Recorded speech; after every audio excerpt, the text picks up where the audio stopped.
ভারতের দক্ষিণাঞ্চলীয় রাজ্য কেরালায় ভয়াবহ ভূমিধসে মৃতের সংখ্যা বেড়ে ১৬০ জনে পৌঁছেছে। কয়েক ঘন্টার টানা ভারী বৃষ্টিপাতের জেরে সৃষ্ট এই ভূমিধসে আহত হয়েছেন আরও প্রায় ২০০ মানুষ।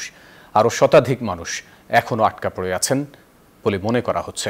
অব্যাহত উদ্ধার অভিযানে অবিরাম বৃষ্টির জেরে সেখানকার অবরুদ্ধ রাস্তাগুলো এই দুর্যোগের মধ্যে ত্রাণ প্রচেষ্টাকে আরও জটিল করে তুলেছে। রাজ্যটির বেশ কিছু জেলার রেড অ্যালার্টও জারি করা হয়েছে। প্রবল বৃষ্টির মধ্যে কেরালার ওয়েনাদ জেলায় ধারাবাহিক ভূমিধসের ফলে বহু প্রাণহানি, আরও কয়েকশোর বেশি আহত হয়েছেন। সরকারি সংস্থাগুলো ক্ষতিগ্রস্ত এলাকায় উদ্ধার অভিযান চালালেও এখনও শতাধিক লোক আটকে থাকতে পারে বলে আশঙ্কা করা হচ্ছে।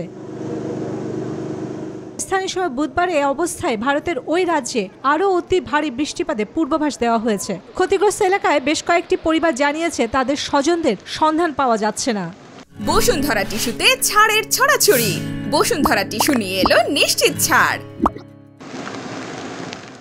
মঙ্গলবার সন্ধ্যায় ন্যাশনাল ডিজাস্টার রেসপন্স ফোর্স এবং সেনাবাহিনীকে সহায়তার জন্য নৌবাহিনীর দল ও হেলিকপ্টারগুলো ঘটনাস্থলে আনা হয়েছিল। প্রতিরক্ষা মন্ত্রণালয়ের কর্মকর্তারা জানিয়েছেন দুর্যোগ ত্রাণ দল ও ঘটনাস্থলেও পাঠানো হয়েছে। কেরালার অঞ্চলটিতে অবিরাম বৃষ্টির জেরে সেখানকার অবরুদ্ধ রাস্তাগুলো এই দুর্যোগের মধ্যে ত্রাণ প্রচেষ্টাকে আরও জটিল করে তুলেছে। আবহাওয়া দপ্তর আগামী কয়েকদিনের জন্য ওয়েনাদ এবং অন্যান্য কয়েকটি জেলায় বৃষ্টির পূর্বাভাস দিয়েছে। এই জেলাগুলোকে রেড অ্যালার্ট জারি করা হয়েছে। এছাড়া 4টি জেলা অরেঞ্জ অ্যালার্টের অধীনে রয়েছে।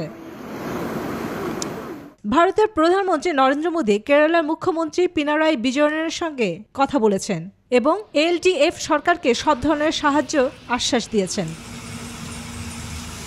চন্দ্রানী চন্দ্রা, নিউজ 24।